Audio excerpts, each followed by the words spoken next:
Les images qu'on vient de filmer sont terribles, et trop peu de Français savent ce qui se passe vraiment ici, à Vittel.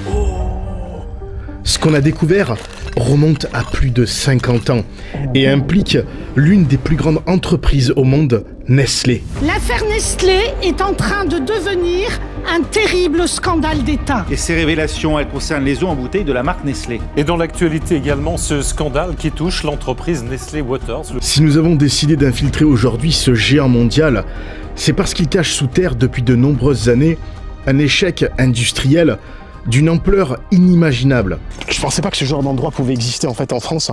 Et si personne n'a rien dit depuis toutes ces années, c'est parce que ça touche des personnes extrêmement puissantes. La présidence de la République savait, au moins depuis 2022, que Nestlé trichait et avait connaissance des contaminations de certains forages. L'enquête cite notamment le secrétaire général de l'Élysée, Alexis Kohler, plusieurs ministres dont Elisabeth Borne, jusqu'au chef de l'État lui-même. L'État savait, il connaissait la situation, mais personne n'a rien fait. Bien au contraire, c'est même pire que ça, vous allez voir. Accrochez-vous parce que vous allez halluciner. Et tu vois, c'est ça le pire dans l'histoire, c'est que les gens ne se rendent pas compte. On est là, on roule, mais on ne sait pas que juste là, juste à côté... C'est artificiel ça. C'est-à-dire artificiel. Je vais t'expliquer. Ça n'existait pas avant. Ça a été créé ça. On va... C'est-à-dire, ouais, la montagne n'existait pas. Voilà, c'est ça, c'est exactement montagne ça. qui n'est pas une montagne, quoi, en fait. Ouais. Alors, si c'est pas une montagne, qu'est-ce que c'est ? Sur place, j'ai rencontré Bernard Schmitt, président du collectif O88. C'est lui qui m'a amené sur l'un des sites cachés de Nestlé. Voilà, on y est. Ah ouais. En réalité, cette montagne est une immense décharge de plastique maquillée, recouverte de terre. On est sûr que c'est Vittel, quoi. Je veux dire, le responsable, enfin Nestlé, Vittel, le responsable de cette Oui, bien décharge. sûr, oui. Il n'y a aucune ambiguïté là-dessus. Ah, Puis j'ai tout le dossier d'instruction judiciaire. Enfin, on a la signature. C'est l'époque, c'est le sigle de la Société des eaux minérales de Vittel, avec le V de Vittel et la Croix de Lorraine. Regarde tout ce qu'il y a. Et tout ça, du coup, ça en est plein, quoi, en fait, on est d'accord. Ah, c'est pire que ça. Ah, mais regarde, là.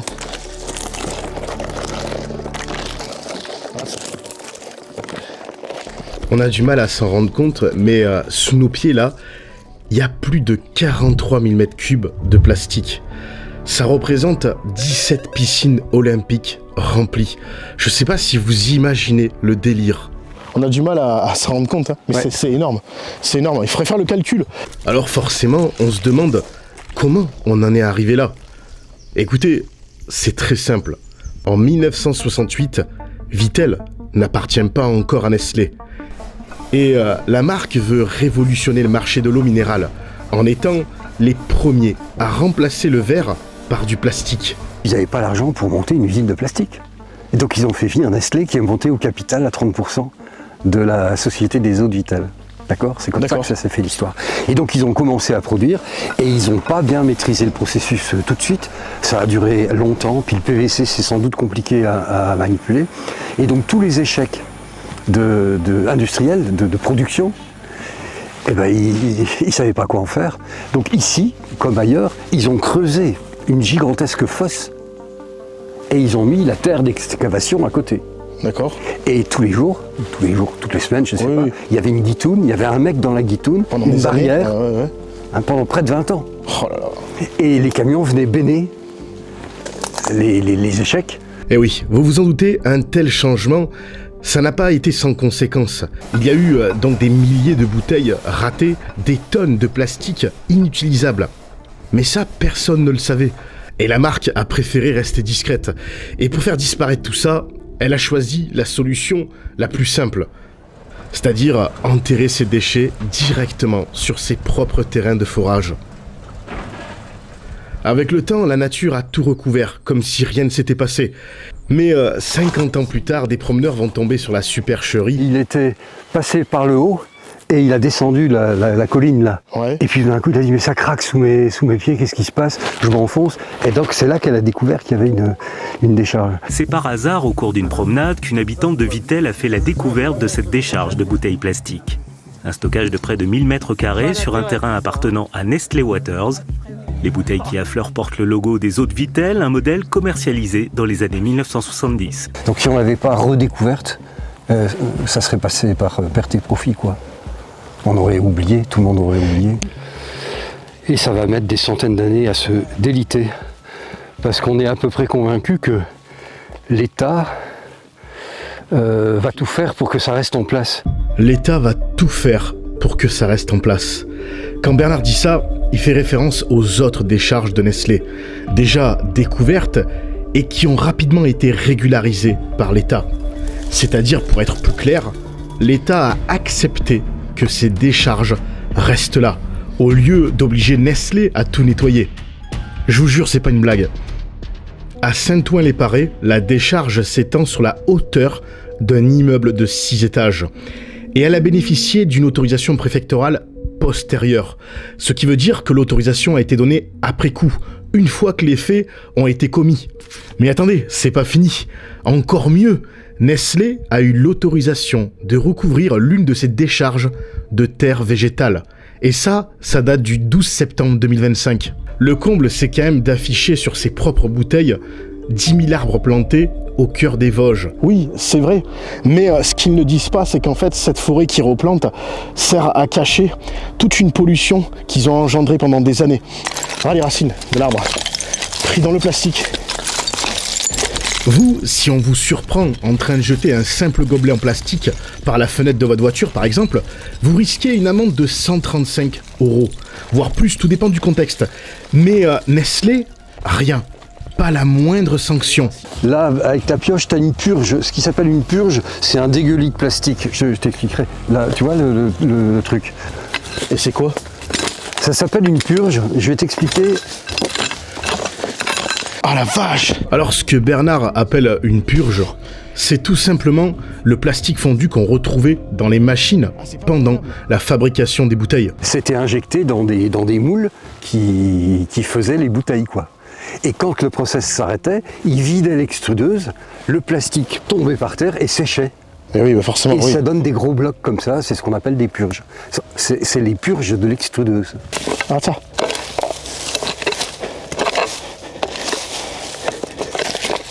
Combien de temps pour se dégrader ça?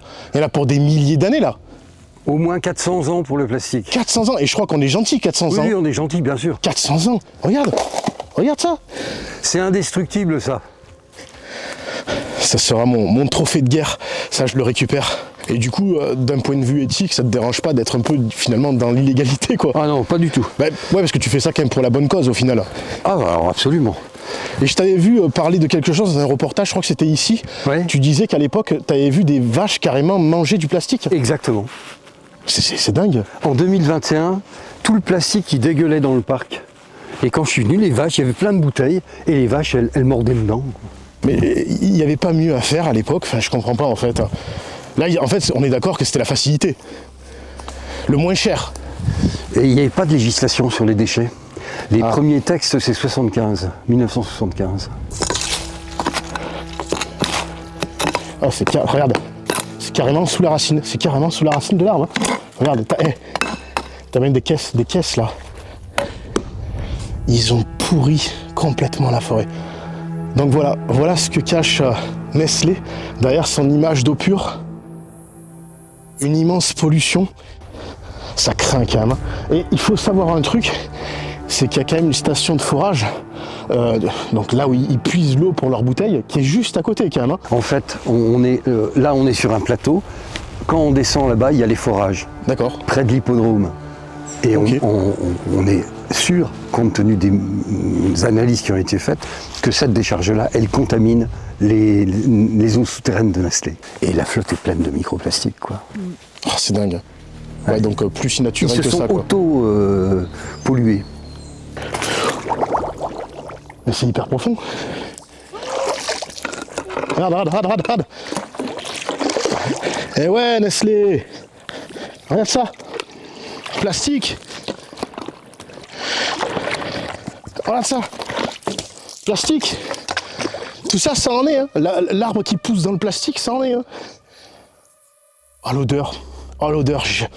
Et tu sais, J'en ai déjà senti des... C'est pas une odeur d'eau stagnante, c'est vraiment une odeur particulière. Je vais pas mentir à dire c'est une odeur de plastique, mais c'est une odeur que j'ai jamais sentie. On sent que l'eau est clairement polluée.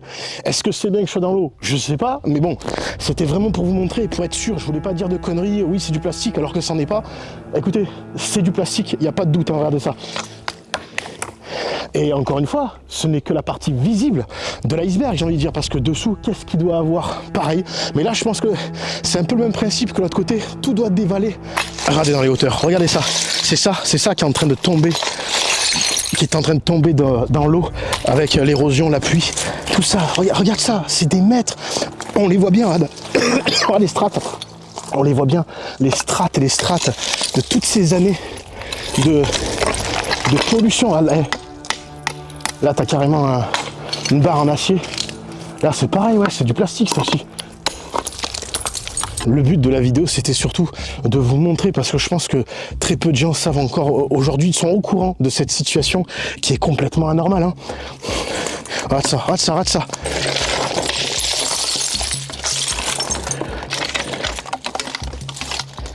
Regarde ça, regarde ça. Regarde tout ce qu'il y a. Il y a plus de merde, de plastique que de terre en fait. Hein. Regarde celui-là un peu. Plastoc, regarde, plastoc, regarde, plastoc. Moi personnellement, vraiment ça me choque. Parce que, comme on disait tout à l'heure, ça a un impact sur l'environnement, sur les animaux qui vivent ici. Et sur la santé humaine. Et sur la santé humaine. Enfin, toute la vie en l'occurrence. Et puis voilà. C'est le sujet de la biodiversité. Le pire dans l'histoire, c'est qu'eux-mêmes continuent à pomper l'eau qu'ils ont pourrie, je veux dire. Donc mais ils la filtrent. Et oui, c'est ça que j'allais dire. C'est peut-être pour ça qu'aujourd'hui, ils la filtrent au charbon, c'est ça, actif. Et oui, vous avez sûrement entendu parler de cet autre scandale, celui des fameux filtres à charbon et autres traitements illégaux.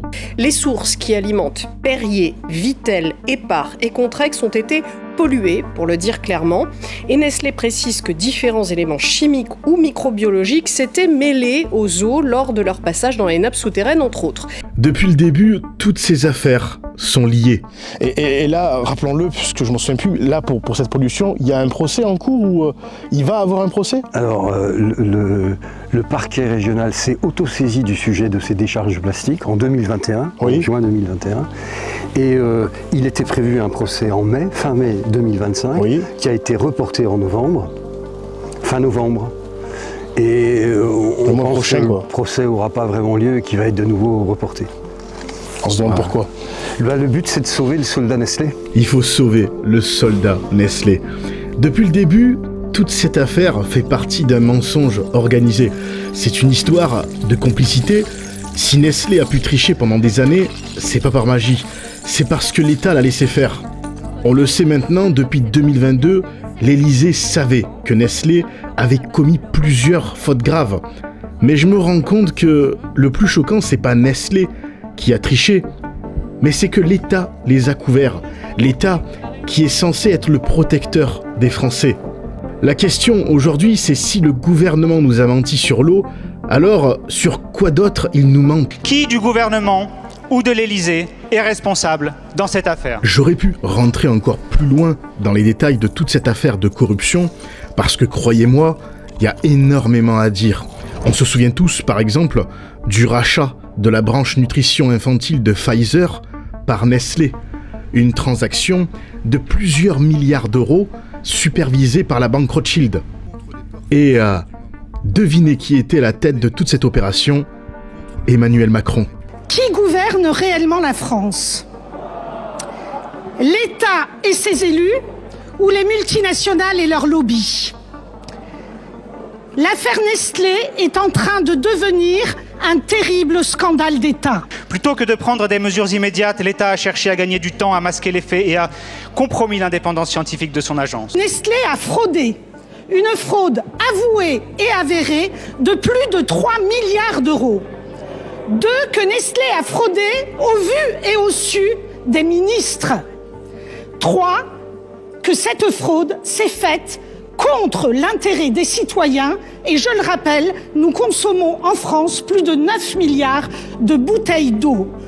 Et je le dis, quand l'Élysée refuse qu'Alexis Kohler vienne répondre devant la commission d'enquête du Sénat, alors qu'il y est juridiquement tenu par l'ordonnance de 1958, c'est le président de la République, supposé garant des institutions, qui entrave les pouvoirs de contrôle du Parlement. Cette affaire vient encore saper la confiance dans nos institutions et dans l'action publique, et ce n'est pas en fermant les yeux que les choses vont s'arranger. Monsieur le Premier ministre, alors dites-nous, quel intérêt prime? Celui de tous les Français ou celui de quelques industriels? Je pense que vraiment toute cette affaire nous dépasse. Ça touche des intérêts économiques gigantesques. Et quand autant d'argent est en jeu, on le sait, certaines vérités deviennent dérangeantes, parfois même dangereuses à révéler. Par rapport à tes actions, il n'y a pas eu de menaces, de problèmes juridiques parce que là, tu t'attaques quand même à une entité quand même qui est énorme. Ah, des menaces? Oui. Des menaces par la direction de la sécurité publique, ce qu'on appelait les RG, qui sont venus m'intimider à la maison en me disant qu'une balle était vite arrivée. Et puis j'ai eu beaucoup de pression de la part de salariés de l'usine qui estiment qu'on ne devrait pas faire ce qu'on fait. Et en 2023, en mars 2023, il y a eu dans une boucle WhatsApp une vingtaine de salariés qui se sont proposés de venir le lendemain matin brûler ma maison à 6 h du matin. Oh, donc j'ai dû demander une protection de la gendarmerie. J'ai été protégé pendant 15 jours, on m'avait dit de gendarme, on va faire des rondes pendant 15 jours et puis tout ça va se tasser. Et pourtant, oui, et pourtant au final ce que tu fais, tu ne fais que dévoiler la vérité. Je pense que je vais faire quelque chose que j'ai pas l'habitude de faire sur ma chaîne.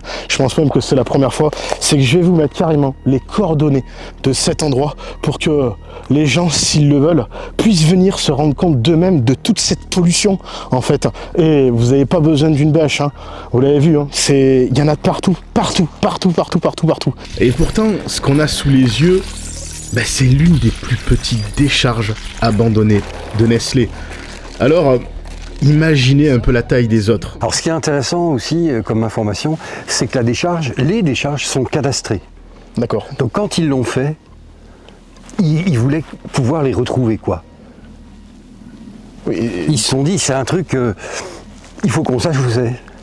Et donc il y a une limite cadastrale exacte. D'accord. D'accord. Tu vois, peut-être ils se sont dit, si jamais il y a un blême, on pourra sortir, je sais pas. Je sais pas ce qu'ils se sont dit. Oui, c'est possible. Et pour qu'ils l'aient cadastré, c'est qu'il y avait un sens, quoi. Et là, le propriétaire du champ à côté, ça le dérange pas plus que ça? Vous l'avez rencontré? Vous le connaissez? Non, je connais pas. Est-ce qu'il est au courant? Je pense que oui, quand même. Oui, mais ils se font tous graisser la patte par Nestlé pour fermer leur gueule. Donc, Enfin, on sait pas. On va pas non plus, mais oui, c'est possible. Bah oui. Ça, tu l'as, ça. Alors j'ai pas fait cette vidéo pour appeler au boycott, chacun est libre d'acheter ce qu'il veut ou pas.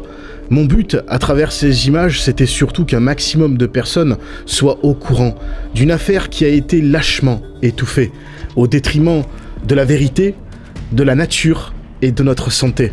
Ça m'étonnerait même pas de voir, je sais pas, j'en suis sûr c'est possible, de voir du plastique dans les arbres. Du coup, l'arbre, il a poussé le plastique. À mon avis, il y a plein de plastique dans les cœurs des arbres. C'est possible qu'on ait du plastique qui soit mêlé, entremêlé avec quand l'arbre a poussé, je sais pas. Merci d'avoir regardé cette vidéo jusqu'au bout. Pour ceux qui veulent soutenir la chaîne, j'ai rouvert mon Tipeee. Même avec 1 €, vous pouvez m'aider à lancer des sujets plus complexes, des enquêtes qui demandent du temps, des repérages et parfois du matériel spécifique. On reste une petite équipe indépendante et ce soutien nous permettrait surtout de garder une totale liberté dans les projets à venir. Le lien est en description et encore un grand merci à tous ceux qui participent, même symboliquement.